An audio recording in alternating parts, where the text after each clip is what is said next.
Good morning, ladies and gentlemen. Go ahead and do this now.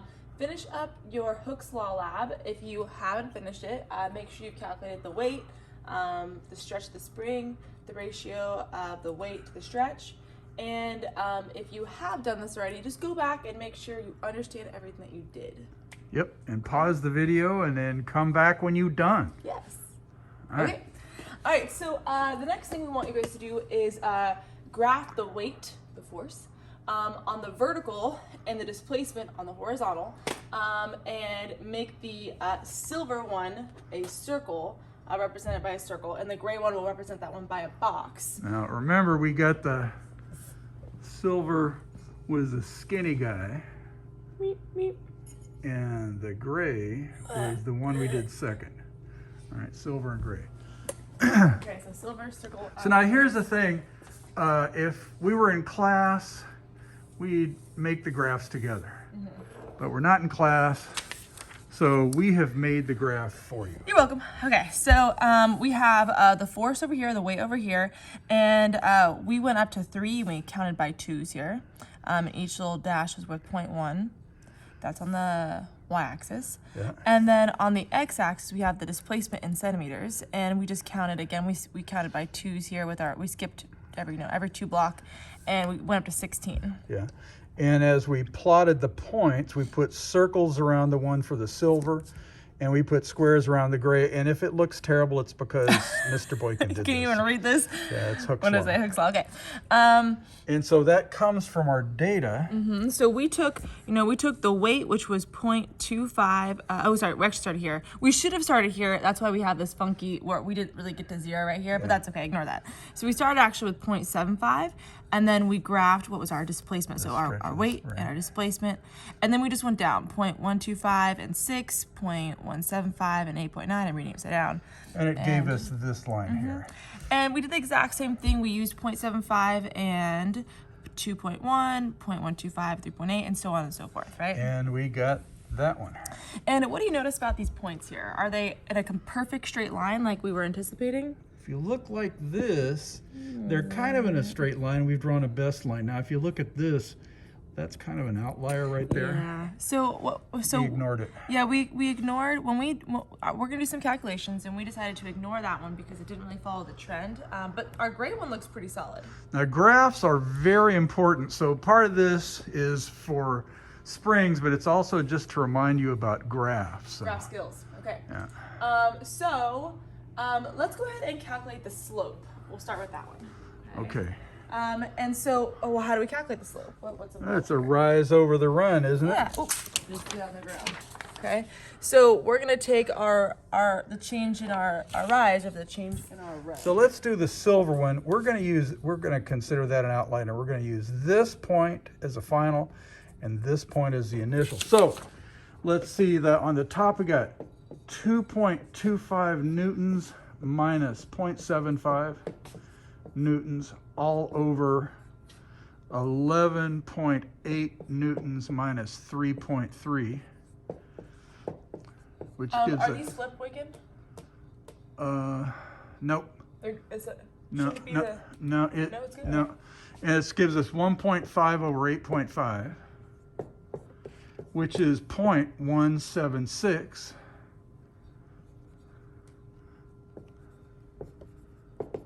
What was it? 0.176 newtons per centimeter. There we go. Okay. And the other one, this line, we use this point and that point. And I've got 2.75 minus 0.75, just like the other one, over 8.6 minus 2.1. It gives us 2.0 over 6.5, which gives us 0.308 newtons per centimeter. Was this was 0.75? I messed up there. Right? That first Yes, point ma'am. there. I was confused of what I messed up on there. So I was like, hold on. Okay, so catch that mistake there. All right, so that's the slope. Okay. Now there's another, calculate the area under the line. We're not going to do that for this because we're not in class. but we'll get to that idea here in just a moment.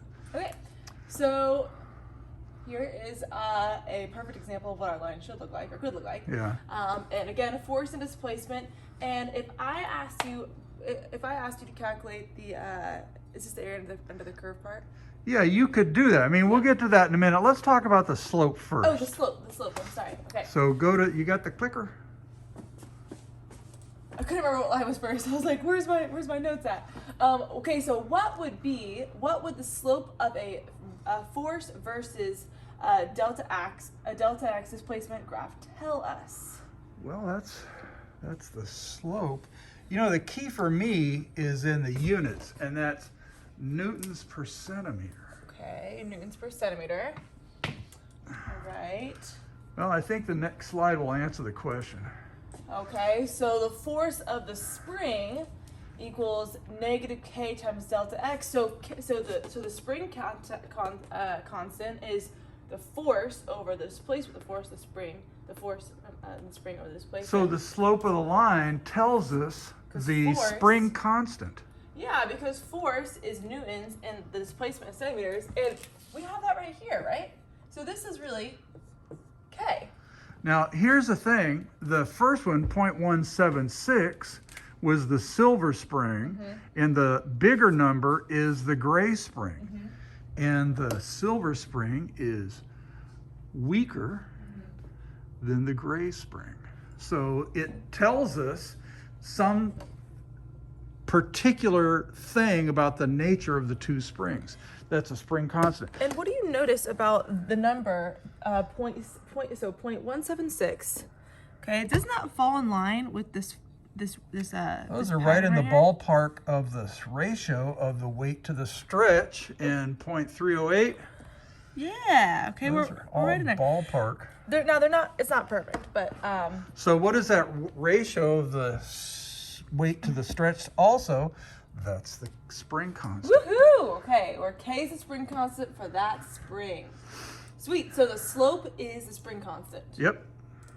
Okay, what would the area under the curve on a force versus displacement graph tell us? Force versus, how would you find that? What kind of shape is that? That's a triangle. It's a triangle, excuse me, so it would be 1/2 base times height. Base times height. Well, that's displacement times force. Or force times displacement. Force times displacement, I remember that. That's... Force times displacement, that's work. So when the force is in the same direction, when the force is in the same direction as the displacement. Yeah. So we have that work equals the force times the displacement. We can calculate the work by just doing 1/2 base times height there. Yep. Okay. We're not going to solve it? Well, not for ours. Okay. Now what we've got here, though, was what does work do? Changes energy. Work changes energy. So the work done moving a spring is stored in the spring as potential energy. So work changes energy, and we're talking about, what do you call it, USP? Yeah. Well, U stands for potential energy. Yeah. We've been doing UG, which is gravitational potential energy. Now we've got the potential energy stored in a spring. And that is equal to 1/2 kx squared. So we could find out how much energy, how much work was done, and that's going to be equal to the potential energy stored in the spring. Yeah, we could do 1/2 base times height, force and displacement, right? And then we can get it. Okay, next. The law of conservation of mechanical energy now has a new member. Oh my God! Look at all this stuff. I know. So, we originally had the UG plus kinetic energy translational, then we added kinetic energy rotational, and now we're adding USP. And here's the thing, it looks kind of intimidating, but remember, some or most of these are going to be zero. And so when you're facing a problem like this, the most important thing, especially now, it was important before, but especially now, you need to start with your energy total at the beginning equals energy total after, and you need to do your pyramid so things cancel out. Yeah, before you go to the numbers, before you go to the MV squareds or whatever's, you gotta make it simpler. Throw out the things you don't need and only do the things you do. Now it says here, number 32 on page 276. 276. Oh, that's right here. Okay. Number 32 is right here. Are we gonna do this one with them? Well, let's try it. Okay, it says, Here, I'm gonna come around on this side of you. okay, I'm gonna put this right here. Okay, it says a rifle fires a 2.1 times 10 to the negative second kilogram pellet straight upward because the pellet rests on a compressed spring that is released when the trigger is pulled. The spring is has a negligible mass and is compressed by that much from its unstrained length.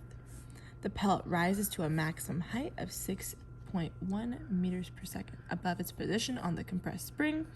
Ignoring air resistance to determine the spring constant. Okay. Okay. There it is. There was a lot of information in there. Well, let's take a look at what we've got. We've got the mass. We've got the displacement, the delta x. I'll call it delta. It's 2.1, right? Yeah, delta x. And it gives us the height that it rises. What was the... And they want the spring constant. Okay, the mass is 0.0021 kilograms. The delta x is 0.091. The delta x is 0.091. And the h is 6.10 meters. Okay, so now we need to do the pyramid. Okay. So we start energy equals energy prime, right? Yeah. Okay, so we got all these. Oh my God, look at all of that. Okay, I'm just gonna write them all. All right. Plus, probably won't have any rotational, thank goodness. Okay. The UG plus the USP, and this equals, I'm just getting tired already. Plus after plus UG after plus of the spring after. Okay. Okay, so before you've got this pellet gun where the spring is compressed and it's just sitting there. So the only thing it's got is USP. It doesn't have UG, it's not moving and not rotating, not moving. Okay, now at the very end, at the height it goes, it's got potential energy, and all the rest are zeros. Yeah, not gonna have, it's not this, not this. And the spring is back at equilibrium. So, okay. Ugh. So now we can put in, what's USP? That's 1/2 kx squared, isn't it? And UG is mgh. And what are we trying to find here? We want to find k. How would you solve that for k? Notice that once we get to all of this, I divide by x squared? divide by x squared, yes ma'am. Making sure. Okay, and then we've got... K is equal to mgh over x squared. Now, notice that that looks intimidating, but the beautiful thing is you don't want to go to the numbers until you get to this point. Yeah, so we know we just plug these in. Times G is 10 against gravity times the height, which is 6.1 meters, divided by, don't forget the 2 there, 0.091. 0.091 meters. Don't forget to square it. Squared. Okay, so and this is a little k. You know, Yeah, it's a spring constant. spring constant there. Okay, thank you, sir. All right, so we're doing 2 times 0.002 times 10 times 6.1, and I divide all that by 0.091 and I square it, and I get 29.5. 29.5 newtons per meter. Okay, newtons per 1 meter, whatever. Okay. Yeah.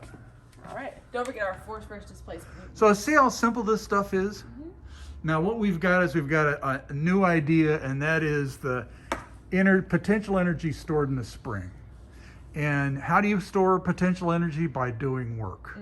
How do you do work? You apply a force through a displacement in the spring, And that gets stored, whoa, as potential energy. All right, on to the next. Oh, we got another practice problem. An archer pulls a bowstring back 0.470 meters before releasing an arrow. The bow and spring act like a spring with a constant of that many newton meters. So 0.470 meters is the displacement of the spring. So that's going to be delta X.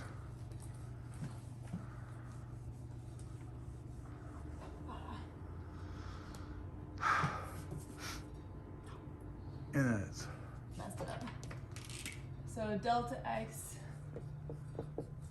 is 0.470 meters. That's a 7 out of 2. And they're pulling it back that many newton meters. That's the spring. the spring units, constant yeah. is 425 newtons per meter. Okay. All right, so there's our data. Now, what's the question? Now, gonna what does be? it want? What does it want from us? Okay. What is the elastic potential energy of the drawn bow? So it wants to know the UG of the spring. Yep. K x squared. K is 425 newton meters. Times the x is 0.470 meters, and I square it. Yep. The USP is going to be 0.5 times 425 times 0.47 squared, and I'll just call it 47. 47 joules. 47 joules. That's joules are the units of energy. Okay. If the arrow has a mass of 0.030 kilograms, what is the speed of the arrow as it leaves the bow? Okay, so we know that this is going to be equal to the kinetic energy, right? Well, Like it's once gonna get all that energy converted. stored in the spring is going to be converted to kinetic energy. Do I call it this of the spring right here, Well, or just say kinetic? yeah, that's capital K. That's kinetic. The other one was lowercase k. Right, because my UG gets converted into kinetic. All right, so we got Okay. And 47 joules of kinetic energy, and that's 1/2 mv squared. And we know the mass now. We're trying to find The velocity. So, okay, so that's 2 divided by the mass. I just take the square root to figure out V. Okay. So V equals the square root of 2 times. I'm just going to use this number, 47 joules. And the mass is 0.030 kilograms. Okay.